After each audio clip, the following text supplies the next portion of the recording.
Хайырлерді, эфирда Татарстан яңалыклары, студияда Гүлназ Ибрахимова бүгінгі шығарылышта. Күренеклі шәхісінің исемен мәңгіләштірділер. Мөхәммәд Сабировқа Қазанда мемориаль тоқта ашылды. Шанычлы соғыстында Қазанда урлауларға қаршы илебіздегі яңа жиһазларны күрсәттеләр. Быйыл бал күп булырмы, соңлап килгән яз умартачылыкка ничек тәэсир итте?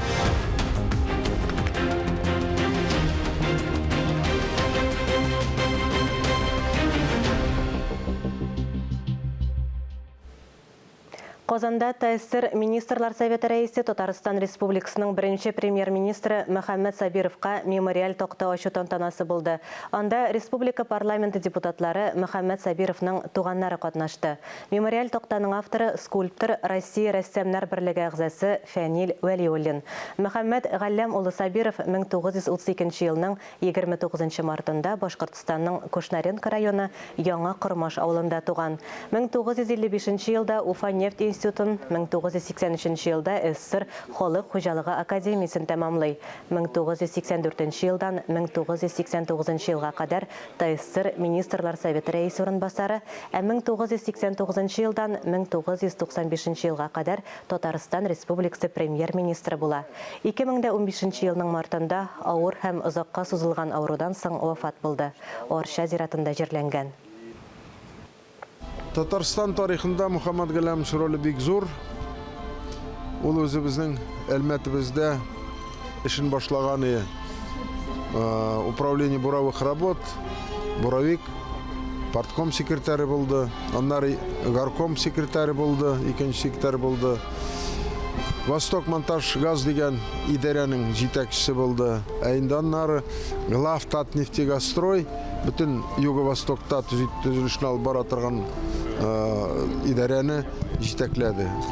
Аннары ул менә Казанга килеп, аның белеме, аның тырышлыгы, кеше белән эшләве бик кирәк иде һәм ул монда премьер-министры предсалмин урынбасары булып, аннары беренче премьер-министр булган кеше яңа конституция нигезендә Мөхәммәд Галләм Сабиров булды. Бик тату нәтиҗәле эшләделәр. Бездә ул чакта премьер-министр депутат буладыр. Мөмкинлек бар иде. Ул депутат, югары совет депутаты булып, президиум әгъзасы булды.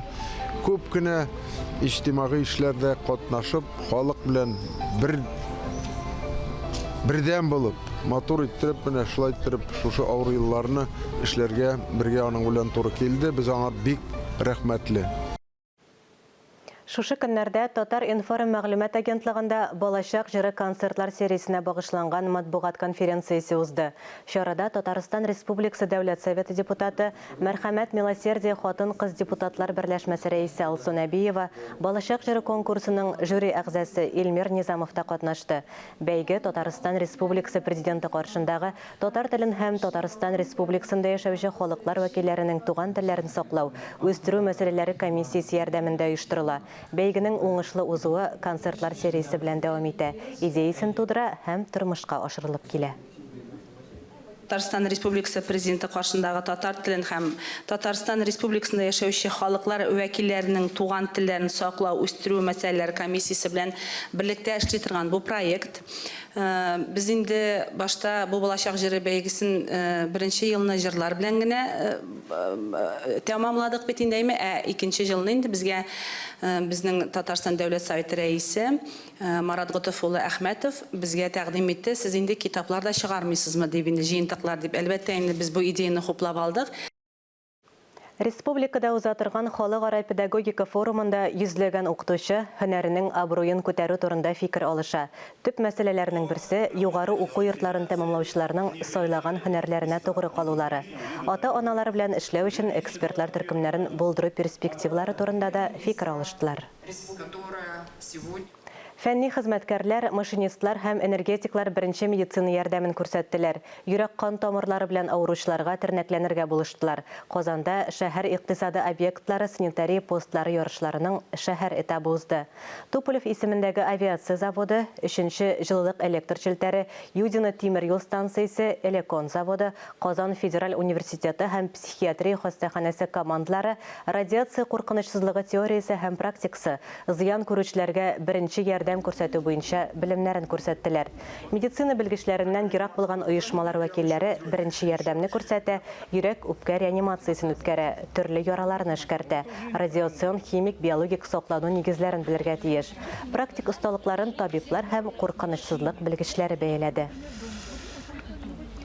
Россиянең иң эре милли радиостанцияләре бишлегенә кергән беренче татар телле радиостанциягә 20 ел тулды. Әлеге чарада хәбәрчебез Динә Нәҗметдинова булып кайтты.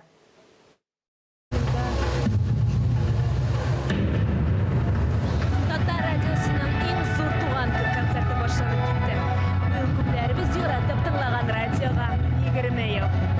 Татар радиосы 2000 елдан эшен башлады һәм менә 3-нче дистә ел инде заманча радио тапшырулар һәм татар шоу-бизнесын үстерү майданчыгы булып санала. Беренче тапкыр турыдан-туры эфирга алып баручы буларак Булат Байрамов чыга, ә Айдар Галимовның беренчеләрдән булып җырлары яңгырый.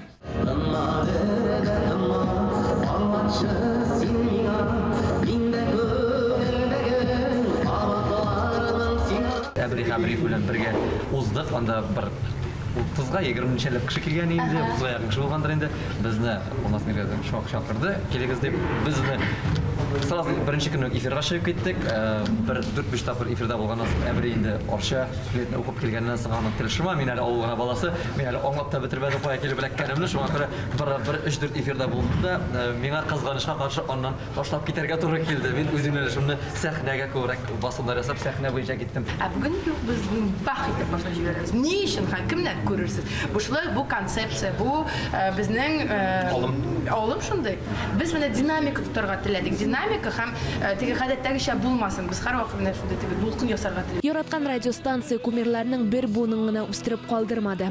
Алмаз Миргаязов, Әбри Хабриев, Булат Байрамов, Зөлфәт Нуров һәм башка алып баручылар татар радиосы ярдәме белән зур сәхнәгә чыкты, танылды. Әлеге вазифага килгән мәдрәсәдән дә 2 ел тулып бетми әле. Ләкин шул вакыттан килгәннән бирле безнең командабыз яшәрде дисәк була. Чөнки уртача яшьне алсак, анда безнең иң өлкән кешенең яше 35-кә чыга микән шул тирә инде. Санаганны яшьләрнең эшли. Ләкин ул аңа карап, безне теге өлкәнне тыңламый дигән сүз түгел. Без яшьләрне дә җәлеп итәргә тырышып шулай эшләргә дигән вектор алдык үзебезгә. Ничек килдегез әлеге вазифага? Ой, мин бик узак килдем. Күп кенә яшьләр шулай ук сезнең татар радиосында эшләр килә. Нишләргә? Килергә. Теләк кенә булсын иң мөһиме. Минемчә теләге бик зур булган кеше бөтен җиргә эшкә эләгә ала. Безгә генә түгел, кая теле шунда эләгә ала. Яңа проектлар барлыкка килде, яңа тавышлар барлыкка килде. Тагын нинди яңа проектлар көтелә? Мин хәзер нәрсәдер әйтсәм, кызык булмас. Әйдә, булай дип әйтәбез. Радионы тыңлагыз, безне карап барыгыз һәм барысы да шунда ачыкланыр. Концерт Татнефть Арена боз сараенда үтте. Тамашачылар билетларны берничә ай элек сатып алганнар. Гүзәл Закирова татар радиосының юбилей концертына махсус Орчадан ук килгән. Нинди алып баручыларын беләсең? Рамил Шарафиев. Татар радиосын кая тыңлыйсың, идәме, машинадамы? Аулап атканда тыңлыйм. Юлда инде гомумән. Татар радиосын тыңлыйсызмы? Әлбәттә. Машинада тыңлыйсызмы яки өйдә генә тыңлыйсызмы? Өйдә, кухняда, кыстыбыйлар пешергәндә, бәрешләр пешергәндә тыңлыйм. Татар радиосын тыңлыйсызмы? Аеруча кемне тыңлыйсыз? Андрей, Сәйид Мөхәммәдҗанова. Юбилей концертта татар эстрадасы метрлары Зөлфәт Хаким, Салават, Айдар Галимов, Элвин Грей һәм тагын бик күп җырчылар катнашты. Репертуарны үзем сайладым. Дөресен әйткәндә, якынча менә шушы җырларыгызны башкарырга дип Барс Медиа компаниясен җибәргән иде миңа. Җырларны мин бер генә җырны алыштырдым. Димәк, без 90% тәңгәл килгәнбез. Татар радиосы халыкларны берләштерә һәм якынайта. Динә Нәҗметдинова, Ленар Хәбибуллин, Татарстан яңалыклары. Шанычлы сак астында Казанда урлауларга каршы илебездәге яңа җиһазларны күрсәттеләр. Күргәзмәне Росгвардиянең ведомстводан тыш сак баш идарәсе техник советының киңәйтелгән утырышында тәкъдим иттеләр. Пошел сигнал тревоги. Бу мобиль кушымта сак хезмәтенә ишекнең ватылу турында хәбәрне тревога дигән сигнал аша турыдан-туры җиткерә. Офисларда, шәхси йортларда, фатирларда урлауны булдырмый калырга ярдәм итә. Илебездәге җиһазлар исемлегендә зур объектларында, зур булмаган объектларында яклау өчен барысы да бар. Когда картину кто-то начинает там трогать или украсть. Урлашу турындагы мәгълүмат контроль кабул итү пунктына килеп җитә. Махсус җиһазлар ярдәмендә сигнал кергән урын вакыт ачыклана. Шуннан соң сак хезмәте белгечләре эшкә керешә. Хәзер Татарстанда 14 меңнән артык төрле объект контрольдә тотыла. Шуңа күрә киңәшмәдә объектларның һәм кыйммәтле мөлкәтне саклауның актуаль мәсьәләләренә аерым игътибар бирелә. Технический прогресс у нас идет семимильными шагами, и поэтому в нашем арсенале есть... Бездә техник алгарыш сизелә. Безнең арсеналда иң заманча һәм ышанычлы җиһазлар бар. Соңгы 10 елда бездә сакланыла торган объектлардан бер генә урлау очрагы да теркәлмәгән. Бу эшебезнең уңай күрсәткече. Республикада барлыгы 40-тан артык үзәкләштерелгән сак пункты бар. Ләлә Зайнуллина, Валентина Васильева, Ленар Гыйззатуллин, Татарстан яңалыклары. Эфирда яңалыклар программасы дәвам итәбез. Бу көннәрдә Казанда суда академик ишу спорты буенча Россия җыелма командасы күнегүләр үткәрә. Илнең иң яхшы ишкәкчеләре Россия беренчелеге ярышларына әзерләнә. Команда составында Олимпия уеннары призерлары, шул исәптән Татарстан вәкилләре дә бар. Кабан күле суын ике якка ишеп, дулкыннар белән узышып, спортчылар тизлекне арттыра бара. Әлегә ишкәкчеләр ярышларда катнашмый. Киләчәктә яхшы күрсәткечләрне саклап калу өчен күнегүләрне дә калдырырга ярамый. Мы верим, надеемся. Бик зур ярышларның алда булачагына ышанабыз. Күнегүләрне дәвам итәбез. Теләсә кайсы вакытта безне ярышларга чакырырга мөмкиннәр. Хәзер без Олимпия уеннары алдыннан көчәйтелгән план буенча шөгыльләнәбез. 4 кешелек көймәләрдәге ишкәкчеләр үзара узыша. Парлы көймәләрдә шулай көчләрен сынайлар, активлыкны көчәйтәләр. Киләчәктә ишкәкчеләрне Мәскәү регатасы узышлары көтә. Без әзерләнү өчен иң яхшы урынны эзләдек. Биредә 2000 метр ара, шартлар яхшы, көймәләрдә ишу җайлы. Безнең әзерлек җәй буена даими рәвештә алып барыла. Бу сыйфатлы күнегүләр үткәрергә мөмкинлек бирүче бердән-бер урын. Су пилетоны башында олимпиячеләр. Трибуналар яныннан Токионың көмеш призеры Анна Прокатин көймәсе уза. Биредә җыелма команданың Казандагы вәкиле Артем Косов та шөгыльләнә. Я наконец-то дождался, что у нас в Казани проводятся сборы. Мин Казанда җыеннар үткәрелүен көтеп алдым. Ил җыелма командасында 20 ел шөгыльләнәм. Ниһаять, хәзер җыеннар үткәрелә башлады. Бик рәхәт күңелле монда. Зур турнир киләсе атнада Мәскәүдә башлана. Казан тамашачылары ил җыелма командасы ишкәкчеләрен август айында Россия Кубогы ярышларында күрә алачак. Фанис Мөхәммәтов, Айнур Вәли Әхмәтов, Александр Решоткин, Татарстан яңалыклары. Салкынмай республика фермерларына гына түгел, умартачыларга да уңайсызлыклар китерде. Гадәттәгедән түбән температура булу сәбәпле, умарта көчләрендә тынлык, умарталар һавада очмый диярлек. Тулырак мәгълүмат киләсе репортажда. Май ахырына кадәр хәл авыр дип сөйли Фердинанд Хафизов.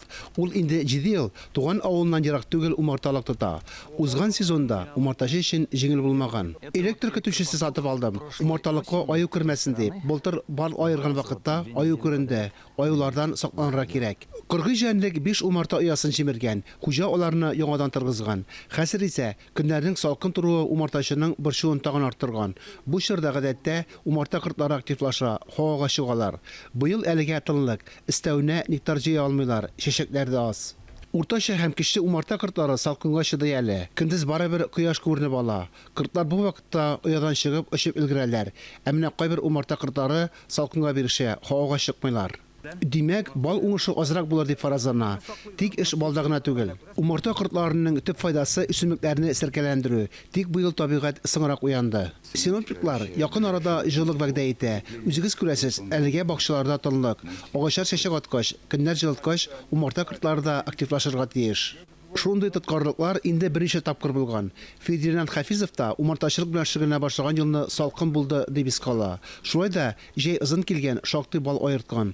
Быел да аның ышанычы зур әле. Фарис Мөхәммәтов, Булашакиев, Тахир Хәсәнов, Татарстан яңалыклары.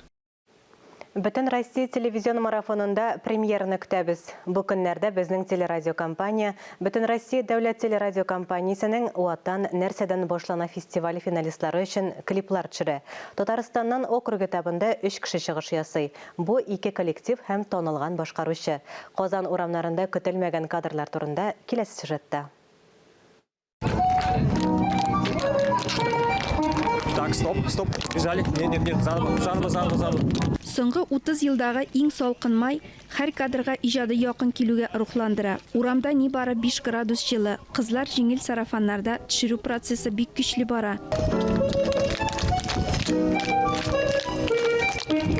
Юл хәрәкәте иминлеге дәүләт бюджет учреждениесе коллективы башкаруындагы пароход җырында кара төстәге суднолар, җылы курткалар һәм ишегән артистлар кебек кадр артында калды. Экранда Казан су яр буеның һәм Идел киңлекләренең матурлыгы, бигрәк тә бу клипта мәхәббәт линиясе аерылып тора. Хоп!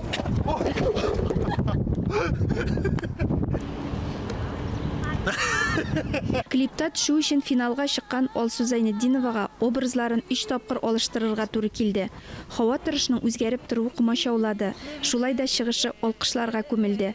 Нурлы Казан, кояшлы Казан җырлары яңгыраган вакытта матур итеп кояш калыкты. Алсу очраклы гына узып китүчеләрнең дә кәефләрен күтәрде. Казан урамнарында мондый матур кадрны көн сайын күреп булмый шул. Güzel Kazan Олда иҗади процесс, әлеге кадрларны монтажлау һәм эфирга әзерләү. Казан мәдәният институты хоры һәм солистлары башкаруында Татарстаннан "Мин яратам сине, Россия" дигән җырда Бүтін Россия марафонында яңгыраячак.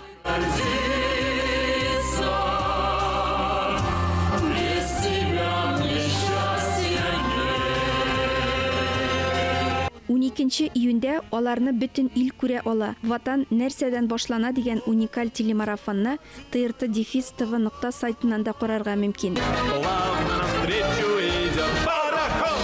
Ләлә Зайнуллина, Диана Василова, Ринат Сахибгареев, Татарстан яңалыклары. Төрле кызыклы проектларга ярдәм итү өчен грантлар системасы эшли. Алар ярдәмендә иң кыю идеяләр һәм теләкләр чынга ашырыла. Чираттагы грантлар республикабызның мәктәп һәм балалар бакчаларына юнәлдерелде. Мәгълүм булганча, ул Татарстан Республикасы президенты каршындагы татар телен һәм Татарстан Республикасында яшәүче халыклар вәкилләренең туган телләрен саклау, үстерү мәсьәләләре комиссиясе ярдәме белән тормышка ашырыла. Тулырак Фәннур Хәсәнов видеосмасында.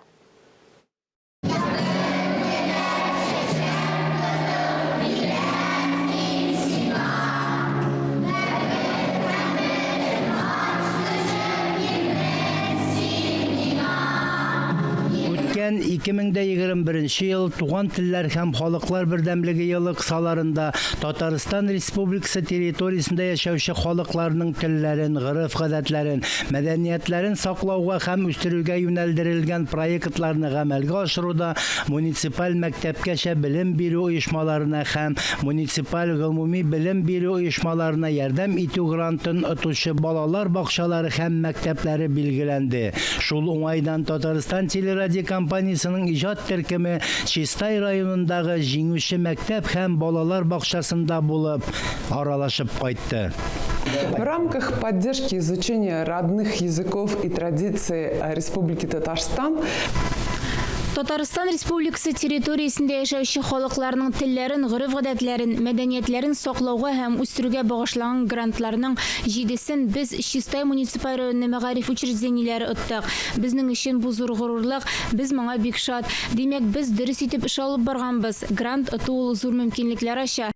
2021 елга туган телләр һәм халык бердәмлеге елы кысаларында Чистай муниципаль районының 7 белем бирү учреждениесе Татарстан Республикасы халыклары телләрен һәм мәдәниятләрен саклап калуга һәм үстерүгә юнәлтелгән проектларны тормышка ашыруда муниципаль мәгариф оешмаларына һәм мәктәпкәчә белем бирү учреждениеләренә ярдәм итү проектлар бәйгесендә катнашып грантлар отты. Мы с детьми старшего дошкольного возраста сначала начали с ознакомления профессий людей, которые... Без зурлар төркеме балалары белән мультфильм ясарга өйрәнәбез. Иң беренче чиратта техник мөмкинлекләрне барлыйбыз.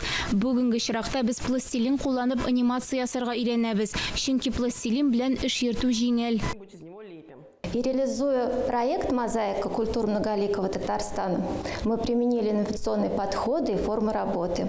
Мозаика проектын тормышка ашыру өчен без алдынгы алымнарны кулландык һәм шуңа да грант оттык. Шул акчага без милли костюмнар, бик күп китаплар, ноутбуклар, видеокамера, төсле принтер, тавыш көчәйтү аппараты, мультстудиясе булдырдык. Булар барысы да уку-укыту, тәрбия эшләрендә зур ярдәм булачак. Әйтеп үтәргә кирәк, бүгенге көндә Чистай районында 77 белем бирү оешмасы эшли. Грант акчасына 500 мең грант акчасы без оттык. Шул акчага без татар халык костюмнары тегәргә уйладык. Чөнки һәр вакыт нинди дә булса мероприятиеләр үткәргәндә безгә ул костюмнарны каяндыр эзләп алырга туры килә. Ә болай безнең үзебезнең мәктәптә булачак. Костюмнарны тегү бөтенесе инде башыннан ахырына кадәр менә шушы ательедә башкарыла. Баш киемнәре дә була, күлмәкләр дә була, читекләр дә була, чигелгән алъяпкычлар була. Безнең балалар бакчасында 2021 елда грант язылды. Аның исеме Чишмә. Бездә 3 группа татарча воспитание һәм обучение алып барыла. Ул группалар өчен бик күп энциклопедиялар, китаплар алдык, методик литературалар алдык. Тагын грантның акчаларына без мультимедиа оборудованиесе алдык, компьютерлар, ноутбуклар, этнолаборатория ачылды. Бик күп итеп националь костюмнар тиктек. Хөрмәтле кунаклар, хуш киләсез, рәхим итегез. Безнең уңган кызларыбызның кул эшләрен күреп китегез. Барда уңган, барда булган, кулларында уйный энәләр, куляллы, калфак, читек, барышны да беләләр. Үткән 2021 елда районның мәктәпкәчә һәм гомуми белем бирү учреждениеләрендә 2960 чара үткәрелгән. Республика грантына мирас белән киләчәккә дигән проект тәкъдим итте. Әлеге проектның максаты заманча технологиялар ярдәмендә туган теле укытуның сыйфатын арттыру һәм милли традицияларны үстерү өчен шартлар тудыру. Әлеге проектны 4 юнәлештә алып барабыз без. Шуның берсе тәгәрикетте йомгагым дип атала. Безнең мәктәптә мультстудия булдыру хыялы бар иде. Менә шушы грант ярдәмендә әлеге хыялыбыз чынга ашты, чөнки мәктәпкә мультстудия кайтты. Башлангыч сыйныф укучылары Татарстан халыклары әкиятләрен өйрәнделәр һәм шул әкиятләр белән мультфильмнар куярга планнарыбыз бар. Икенче юнәлеш безнең мәктәптә барлыгы 5 татар теле һәм әдәбияты кабинеты эшләп килә. Әлбәттә алар җиһазландырылган. Моның матди базасы әйбәт, ләкин шулай да шуны ныгыту, яңарту өчен тагын заманча интерактив җайланма сатып алынды. Юнәлешебезнең тагын берсе ул мәктәбебезнең музеена виртуаль экскурсиялар, музей дәресләре оештыру, фәнни изләнү эшләрен алып бару өчен заманча интерактив панель булдырылды. Шулай ук тагын бер юнәлеш күптән инде мәктәп курайчылар ансамблен ачу хыялы белән янып яши иде. Әмма грант шундый мөмкинлекләрне ачты. Мәктәбебез курайлар сатып алды. Хәзер шушы укучылар белән безнең белгеч шөгыльләнә. Менә грантның шундый мөмкинлекләре дә ачылды. Без ул грантның сметасын төзегәндә без инде алга чыгарып карадык. Безнең үзебезнең бөтен куйган чараларыбыз сыйфатлы итеп үтсен. Информацион такта, музыка көчәйтү аппаратурасы, төсле принтер һәм милли костюмнар алынды. Киләчәктә дә менә бөтен чараларыбызны сыйфатлы итеп үткәрә алабыз дип әйтәсе килә. Төрле конференциялар, укулар, бәйгеләр, алар барсы да менә үткәрелеп килде. Һәм без инде аны грантка биргәндә үзебезнең проектыбызны ул чынлап та отышлы булды. Даими эшләп килгән эшнең җимешләре булды. Һәм инде бу грантларга киләчәктә дә катнашырбыз, булдырырбыз дигән өметтә калабыз. Фәннур Хәсәнов, Таһир Хәсәнов, Татарстан яңалыклары. Әлеге сәгатькә шундый яңалыклар иде. Берничә минуттан эфирыбызны хәерле көн Татарстан тапшыруы дәвам итә. Ә без яңалыклар иҗат төркеме бүгенгә сау булашабыз. Үзегезне һәм якыннарыгызны саклагыз. Сау-сәламәт булыгыз.